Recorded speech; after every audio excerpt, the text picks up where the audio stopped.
দেখেন, আইএসএফ যারা ধর্মীয় আবেগকে কাজে লাগিয়ে, আইএসএফ কিন্তু একটা ধর্মের জন্য লড়াই করে না।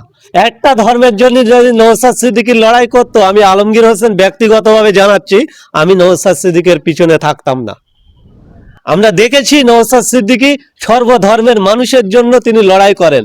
যেরকম একদিকে জল জঙ্গলের জন্য আওয়াজ তোলেন, একদিকে আমরা দেহবত্ত সম্পত্তির জন্য আওয়াজ তুলতে দেখেছি, তার সাথে সাথে নিজেদের অধিকার ওয়াকাব বাঁচানোর বা ওয়াকাব যে সম্পত্তি পুনরুদ্ধারের দাবি তুললেন। তাই আমরা দেখছিলাম নওশাদ সিদ্দিকী একটা রাজ্য রাজনীতির আঙিনায় একটা নূতন দিশা, সেই নূতন দিশাকে আমরা যেভাবে আগলে রেখে আমরা ভাঙড়টাকে দিয়েছিলাম, সেই ভাঙড়ের বীজ আজকের গাছে পরিণত হয়ে গেছে, গোটা পশ্চিমবঙ্গে ছড়িয়ে গেছে।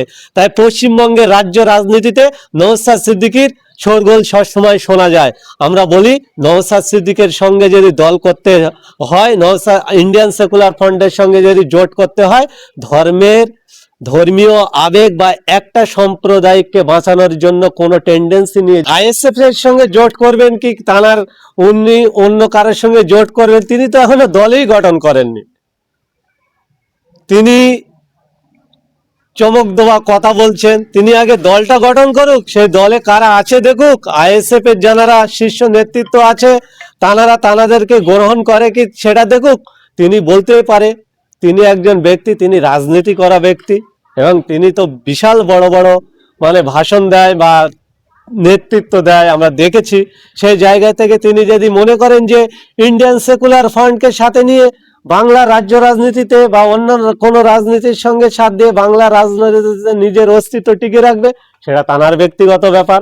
আমরা ইন্ডিয়ান সেকুলার ফ্রন্টের তরফ থেকে বলি যে ধর্মচয়ন নিয়ে আঘাত না করে, ধর্মের আবেগকে কাজে না লাগিয়ে, রাজনীতি যে রাষ্ট্রসেবা, সেই রাষ্ট্রসেবার মূল স্রোতে গিয়ে মানুষের পরিষেবা দেওয়ার জন্য যারাই অবিজেপি অতৃণমূল হবে, তাদের সঙ্গে ইন্ডিয়ান সেকুলার ফ্রন্টের যারা নেতৃত্ব আছেন, ঊর্ধ্বতম নেতৃত্ব, তারা টেবিলে বসে আলোচনার মধ্যে দিয়ে যেটা সক্রিয়ভাবে যদি সেটা প্রাধান্য পায়, অবশ্যই সেদিকে খেয়াল রাখার জন্য আমরা এগিয়ে যাব।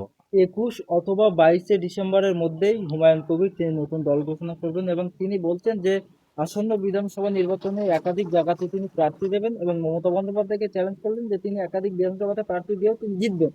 এবং তারপর থেকে সোশ্যাল মিডিয়ায় একটি বক্তব্য ভাইরাল হচ্ছে হুমায়ুন কবিরের, যে তিনি বলছেন যে আমি জিতে আবার মমতা বন্দ্যোপাধ্যায় দলে জামাই আদর করতে করতে ঢুকবো। দেখেন, এটাই তো হচ্ছে রাজনীতির পলিসি। কারণ রাজনীতি এমন একটা প্ল্যাটফর্মে দাঁড়িয়ে আছে যে যখন কোনো কিছু দিয়ে সেটাকে সামাল দেওয়া যায় না, ধর্মীয় আবেগকে কাজে লাগিয়ে দাও। যদি কোনো কন্ট্রোল করার ক্ষমতা না থাকে, বড় বড় দুটো কথা বলে দাও। যেমন হুমায়ুন কবির একদিকে বলছে আইএসএফ এর সঙ্গে যোগ দেবেন, আর ওনারই দলের ওনাদের সাথী সঙ্গী শওকত বাবুরা এই নওশাদ সিদ্দিকীর কাছে রাজনৈতিকভাবে পেরে না উঠতে পারে ব্যক্তি আক্রমণ করছে। পলিসি কোন পলিসি খেলছে সেটা তারা নিজের অভ্যন্তরের ব্যাপার। আর এনাদের নেত্রীর নাম হচ্ছে মমতা বন্দ্যোপাধ্যায়। মমতা বন্দ্যোপাধ্যায় এমন একটা পূজারী ছিলেন, বাংলায় তিনি স্পষ্ট করেছেন, যিনি যে ফুলে পুজো দিলে খুশি হয়, আমরা দেখেছি সেই ফুল তিনি ব্যবহার করেন। এখন হুমায়ুনকে দিয়ে কি ফুল ব্যবহার করে নিচ্ছেন বা কি খেলা খেলতে চাইছেন, সেটা আমরা স্পষ্ট করে বলতেও পারছি না এবং বুঝতেও পারছি না। কেননা আমরা দেখেছি মুর্শিদাবাদে যখন এ রাজ্যের মাননীয় মমতা বন্দ্যোপাধ্যায় যখন উপস্থিত হয়েছিল, একজন সাংবাদিক বন্ধু তানাকে প্রশ্ন করলে তিনি বলেছিলেন যে এ নিয়ে আমি কোনো মন্তব্য করব না।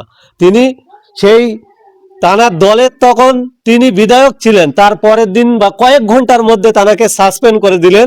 আর কয়েক ঘন্টা আগে যখন সাংবাদিকরা প্রশ্ন করলেন, তিনি এড়িয়ে চলে গেলেন। তাই আমি মমতা বন্দ্যোপাধ্যায়ের উপর, আমি সহ গোটা বাংলার মানুষ আজকের মমতা বন্দ্যোপাধ্যায়ের কাছে আস্থা হারাচ্ছে। তাই বাংলার মানুষের গর্জন এই তৃণমূলের বিসর্জন, বাংলার বেকারদের গর্জন এই তৃণমূলের বিসর্জন, বাংলার যুব সমাজের গর্জন এই তৃণমূলের বিসর্জন। এই তৃণমূলের বিসর্জন যদি সত্যিকারে দেওয়ার জন্য হুমায়ুন কবির এক জায়গায় বাপের বেটার মতন দাঁড়িয়ে থাকতে পারে, কিছু মানুষ অন্তত তানার উপরে আস্থা রাখবে। আর তিনি যদি এই সিদ্দিকুল্লাহ চৌধুরীদের মতন, এই হাকিম সাহেবদের মতন শীত দ্বারা বিক্রি করে মমতা বন্দ্যোপাধ্যায়ের আঁচলের ধারে বসিয়ে মি করে, তাহলে বাংলার মানুষ এনাদেরকে তাড়িয়ে দেবে বলে আমরা মনে করছি। একেবারে তিনি দল ঘোষণা করার আগে সঙ্গে জোটের বার্তা দিয়েছেন, জোটের টেবিলে বসবেন এবং কংগ্রেসের সঙ্গেও তিনি করতে পারে, যেটা বলছেন হুমায়ুন কবির।